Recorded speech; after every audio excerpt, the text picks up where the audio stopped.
네, 안녕하세요. 복음, 사랑, 생명이 흐르는 아침 이정훈 목사입니다.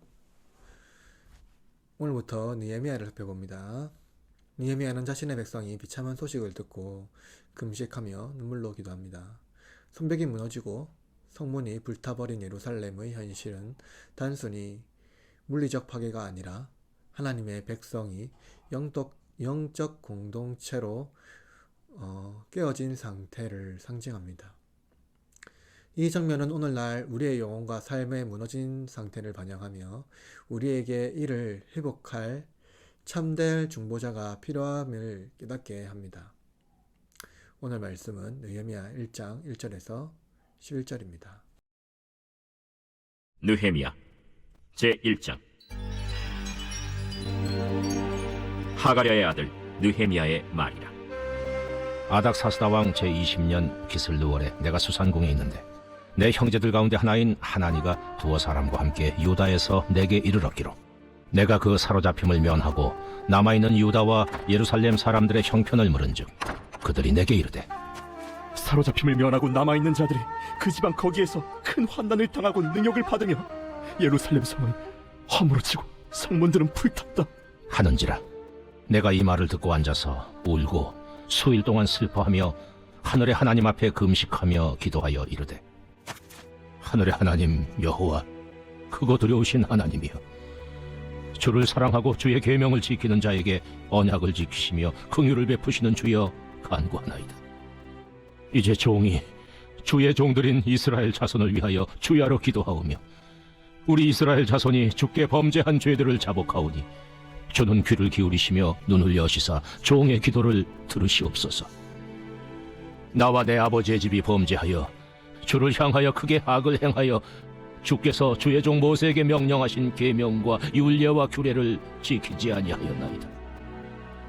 옛적에 주께서 주의 종 모세에게 명령하여 이르시되 만일 너희가 범죄하면 내가 너희를 여러 나라 가운데에 흩을 것이요 만일 내게로 돌아와 내 계명을 지켜 행하면 너희 쫓긴 자가 하늘 끝에 있을지라도 내가 거기서부터 그들을 모아 내 이름을 두려고 택한 곳에 돌아오게 하리라 하신 말씀을 이제 청하건대 기억하옵소서.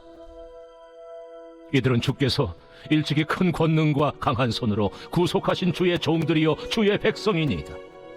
주여, 구하오니 귀를 기울이사 종의 기도와 주의 이름을 경외하기를 기뻐하는 종들의 기도를 들으시고 오늘 종이 형통하여 이 사람 앞에서 은혜를 입게 하옵소서 하였나니 그때에 내가 왕의 술관원이 되었느니라.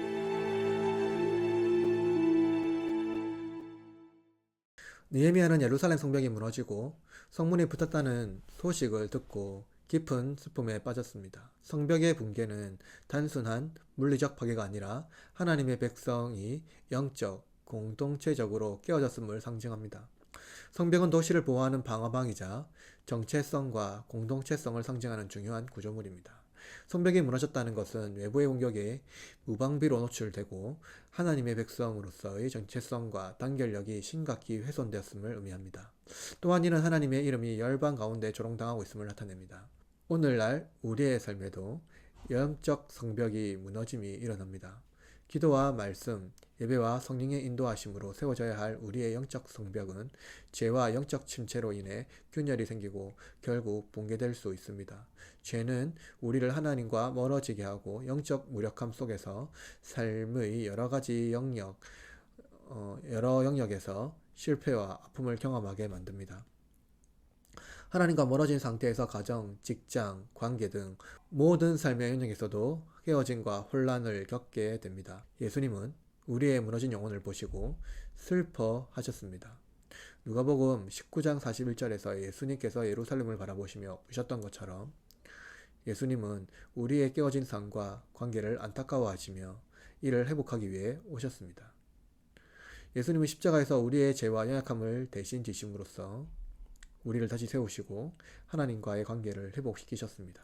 우리도 느헤미야처럼 자신의 깨어진 상태를 외면하지 말고 이를 하나님께 솔직히 고백하여 회복을 강구해야 합니다.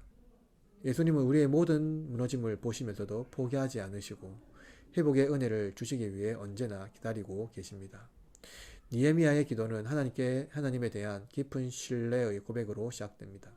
그런 하나님을 하늘의 하나님, 크고 두려우신 하나님으로 부르면서 그분의 위대함과 주권을 고백합니다. 느헤미야는 하나님의 성품, 곧 언약을 지키시고 긍휼을 베푸시는 신실하신 하나님을 의지하며 기도합니다. 이처럼 그의 기도는 하나님의 위대하심과 신실하심에 대한 깊은 믿음의 기도를 하고 있습니다. 예수님도 동일하게 하나님의 성품에 의존하셨습니다. 예수님은 하나님 아버지를 거룩하신 아버지로 부르면서 모든 일이 하나님의 뜻 안에서 이루어질 것을 신뢰하며 기도하셨습니다. 느헤미야의 기도는 하나님을 바라보는 올바른 태도를 보여주며 예수님의 중보 기도와 일맥상통합니다. 느헤미야는 기도 중에 자신과 이스라엘 백성의 죄를 고백합니다. 그는 나와 내 아버지의 집이 범죄하였나이다 라고 말하며 자신도 이 죄의 책임에서 예외가 아님을 인정합니다. 이는 단순히 민족 전체의 죄를 나열하는 것이 아니라 하나님 앞에서 자신의 죄책도 정직히 고백하는 겸손한 태도를 보여줍니다. 느헤미야는 레위기 26장과 신명기 30장에서 약속하신 하나님의 언약을 상기시킵니다. 이를 통해서 회개한 백성을 다시 모으겠다는 하나님의 약속을 붙듭니다. 예수님은 우리의 죄를 대신 짊어지신 완전한 중보자로서 우리 죄를 대신하여 하나님께 중보하십니다. 히브리서 7장 25절은 자기를 힘입어 하나님께 나아가는 자들을 온전히 구원하실 수 있으니 이는 그가 항상 살아계셔서 그들을 위하여 간구하심이라 라고 말씀하십니다. 예수님은 우리의 죄를 대신 지시고 하나님과 단절된 관계를 회복시키셨습니다.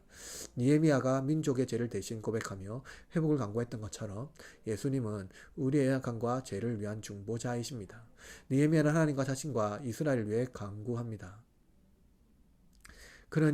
이들은 주께서 일찍이 큰 권능과 강한 손으로 구속하신 주의 종들이요 주의 백성이나이다 라고 고백하며 하나님의 백성으로서의 정체성을 재확인합니다. 이는 단순히 민족적 자부심이 아니라 하나님께서 그들을 특별히 선택하셔서 구원하셨다는 은혜에 대한 고백입니다. 느헤미야는 자신의 위치를 깨닫고 회복의 도구로 자신을 사용해 달라고 간구합니다. 이는 단순히 예루살렘의 문제를 해결해 달라고 기도하는 데 그치지 않고 자신이 그 문제의 일부가 되어 행동하겠다는 결단을 내립니다. 그는 오늘 종이 형통하여 이 사람 앞에서 은혜를 잊게 하옵소서라고 기도하며 왕 앞에서 하나님의 도구로서 자신의 역할을 감당할 수 있기를 간구합니다. 이 모습은 예수님의 헌신과 놀랍게 연결됩니다. 예수님은 우리의 회복을 위해 이 땅에 오셨고 십자가에서 자신의 생명을 내어 주셨습니다. 예수님은 단순히 하늘에서 우리의 회복을 선언하신 것이 아니라 스스로 우리의 죄와 연약함을 짊어지심으로써 우리를 새롭게 하셨습니다. 느헤미야의 헌신은 예수님의 구속 사역을 예포하며 우리에게도 회복의 사명을 맡긴다는 점에서 중요한 교훈을 줍니다.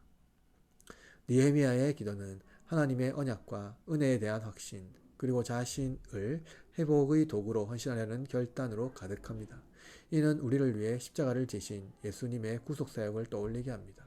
오늘도 하나님의 언약을 붙들고 예수님의 은혜를 구하며 하나님의 회복의 계획 안에서 우리의 삶을 헌신하는 하루가 되기를 소망합니다. 함께 기도합시다.